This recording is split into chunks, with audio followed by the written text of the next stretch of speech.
glasovi, svi veterani, zaboravljeni asovi, sa srcem mladog sokola i pesmom mesto cokula.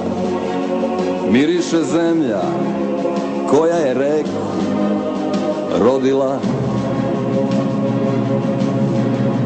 Buđenje ranog proleća i blagi bol u grudima, a pesma takva da može da se maršira.